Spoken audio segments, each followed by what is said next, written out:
known each other for quite some time. We've been working together more recently. But one of the things that I was intrigued by was your decision to have the brain surgery recently to mitigate the symptoms of Parkinson's. I mean, that must have been a massive kind of emotional roller coaster, I guess, just deciding to do that and then coming up to the operation. What did it feel like from your perspective?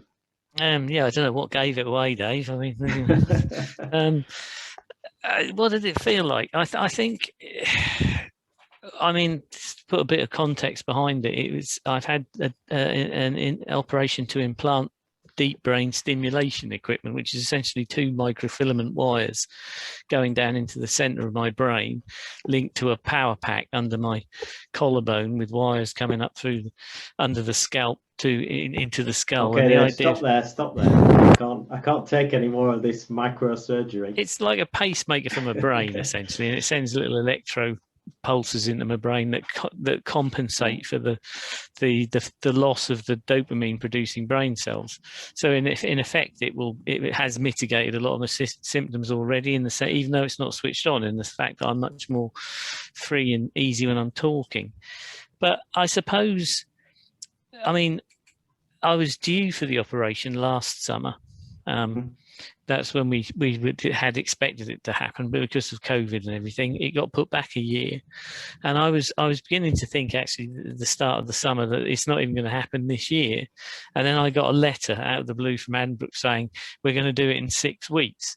And it was like, okay. I'd gone from like, it's never going to happen, which was one type of emotion, to it's going to happen quite quickly, which was more of a, how can I put it, puckering type of emotion. It kind of drew everything into focus quite quickly.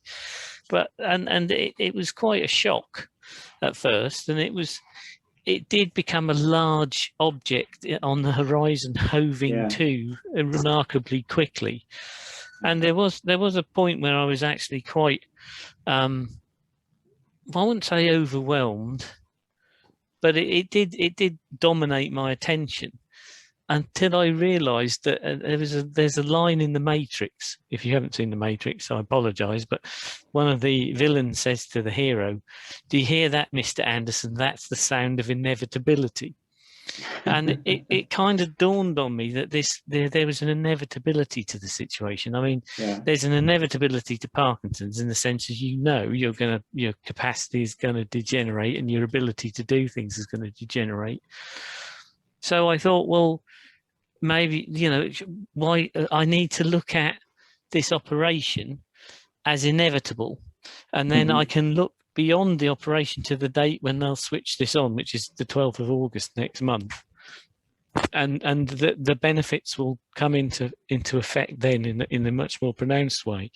So I was able to look at it as just another step on a journey.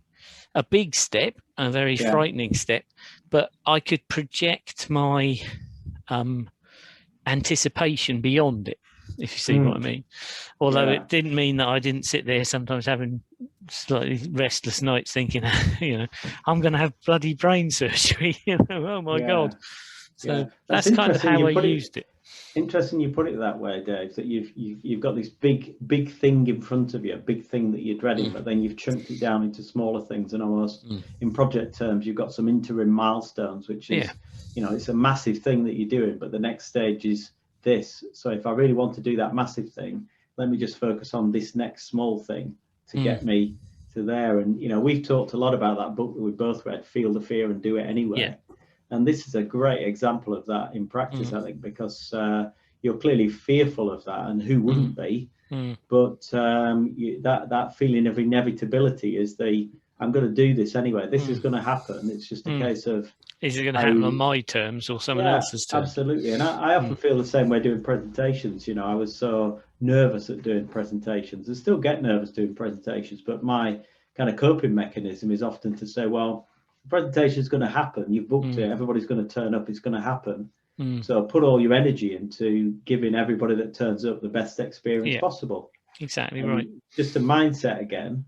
But it certainly gets me through it. And it sounds like it's you know, on a completely different level, it's a technique that you've employed with the operation. Well, one of the other things I found very helpful was to keep in my mind everything that was going to happen to me when I was in the hospital was there because people were trying to help me.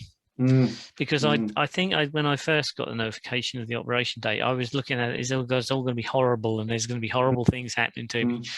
But I was able to kind of turn that around and actually say, well, everything that's going to happen is going to be because people want me to get better.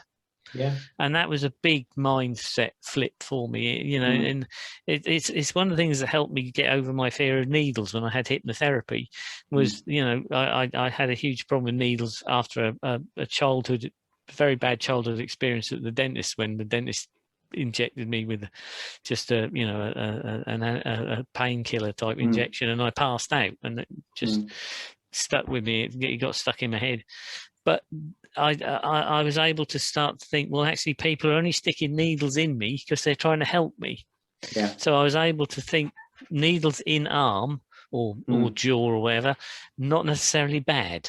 You know, they're actually there to try and help. So, but I have to admit, I was quite proud of myself for getting through the operation. There was a hell of a lot of things I had to overcome in terms of fear. So I think that's something I would say to anybody who goes through that sort of thing, is take time to say well done to yourself, because you know it's very easy to go, oh, it was nothing. It was nothing. I had 2 holes drilled in the bloody head. You know, I mean, it was actually something. You know, and it's something that a lot of people would go at the thought of. So yeah, absolutely. You know, and so give yourself some recognition for it as well. I think it's an important thing. And I suppose it's part of the mental recovery side as well as the physical recovery side, is to kind of just almost like have a retrospective of what you've gone through, what happened, what could have gone better, what didn't go, you know, what went well, what didn't go well. And it's all part of the kind of emotionally coming to terms with what happened and then moving on to the next stage, which presumably for you is when they switch on the apparatus in a few weeks' time. Yeah, because it's funny, you know, you have a preconception when you go into the hospital as to what it's going to be like, and then you wake up and you think, oh, good, I'm still alive. That's a bonus. And then you sort of see yourself in the mirror or whatever for the first time, and I had quite a few plasters on and scars and stitches. And it makes you realize how brutal's not the right word, but it was physically quite traumatic. I had 2 holes drilled in my skull. I had stuff coming out here, and I got stuff going in there. So you didn't have a bolt through your neck as well. No, that's one of the few things they didn't put in.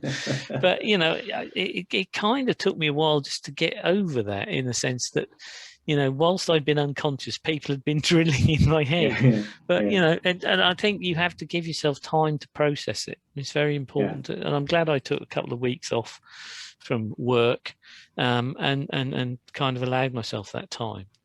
Yeah, and I guess this is something that, you know, fortunately, the majority of mankind will not have to go through kind of serious brain surgery.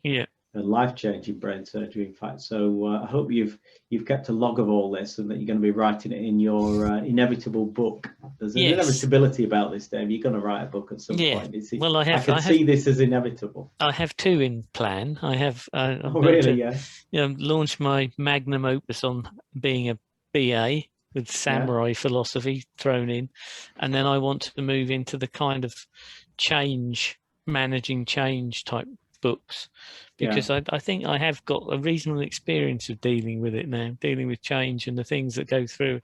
Well, we both have, you know, you with your diagnosis, and I think people, I mean, I've got a bit of an embellishment now on mine. I can add in brain surgery, you know. So, and there's a great opening line, you know, I am part man, part machine, which is, you know, a way of hooking people in. But yeah, I think there's a definite need to write these things down, because it's all part of my story, and if my story can help somebody else, then so be it. You know, the more the merrier, as far as I'm concerned. Yeah, and I guess like with most of these things, it's, you know, there's lots of books on change, on business change. There's lots of books on business analysis. So it's kind of how do you think you'll make yours stand out? How will, you know, what would make me pick yours off the shelf as opposed to any other book about business analysis? Well, obviously the incredibly cheap price will be one factor, because I'll probably be selling it on Amazon for $1.99 or something like that. But I think there's two things. Reverence. There's like my name. Who knows? People might buy it thinking there's a football book. Yeah. But I think one of the things I've learned, and I've been reading books on how to write books of late, and there's two people that really stand out for me. There's a chap called Austin Kleon, who's an artist, and he's also got his own blog, and he does conference speaking and motivational speaking. And there's a chap called Stephen Pressfield, who writes historical novels, they are superb. I don't know where he gets the detail from in his books, but they both said the same thing. Don't write a book you think people would want to read. Write a book you'd want to read. And I think one of the things I've realized of late is that the thing that makes me unique is the way I combine ideas together and concepts together. Yeah. And for a number of years I've had this. I mean, my blog is called The Samurai Business Analyst, and I've got this crazy philosophy about business analysis in the sense of you are loyal to not a person, but you are loyal to doing the right thing for the customer and doing the right thing for the organization that you work for. And I sort of realized recently that that's the book I want to write, because I've got so much kind of material on it for practical purposes that it makes perfect sense that I should write something like that.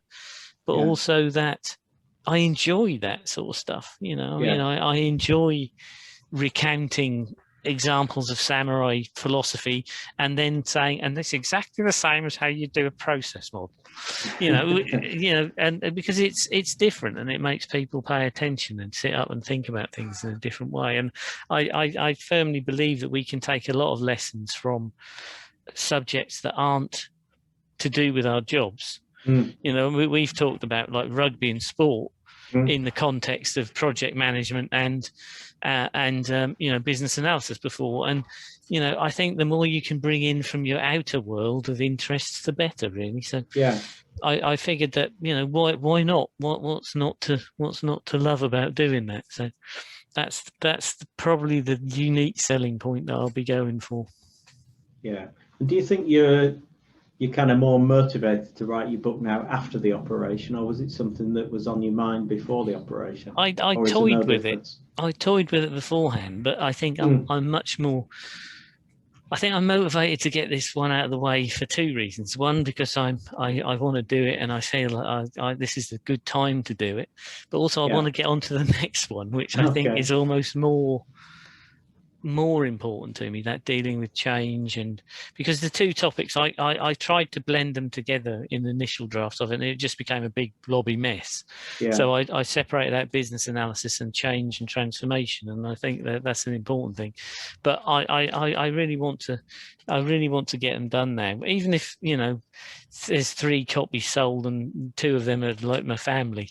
It's just something I think I want to do, and also just to see if I can. Why not? We're going to get one life, so why not have a go? They say there's a book in everybody, but I was just thinking that as you were saying that, but most of them never get written, I guess. Yeah, I think that's the thing, and I think people procrastinate about it. There's a lot of I find it. I sort of think to myself, this is really cheeky. This is really, will people want to listen to what I'm writing or read what I'm writing? But then again, does it matter? If it's an expression of me and what I feel is important, then it doesn't matter if nobody wants to read it. I'd probably not.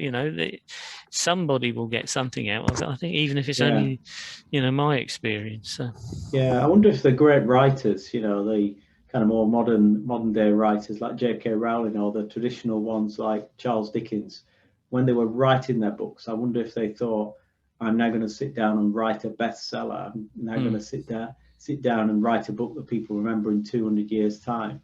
Or whether they had the same feeling of, well, I'm just writing what I think. And I doubt if anybody will want to listen to it or read it. And maybe just if my family buy it, I'll be fine, and I'll find a way of dealing with that. And then suddenly they became bestsellers. It's a difficult one, because I think if you write it for the wrong reasons, there's so many more things that could go wrong. And I think if I was to write a book to say I want to sell 1 million copies and be on the Times bestseller list, there are millions of authors out there who've never done that. But I'm sort of thinking, if I write it and 5 people buy it and one person doesn't throw it away, then that's a win, you know. So I think it's just an expression of yourself. You know, it's just the joy of sharing the experience and things that you find important, really, is where I'm coming from. So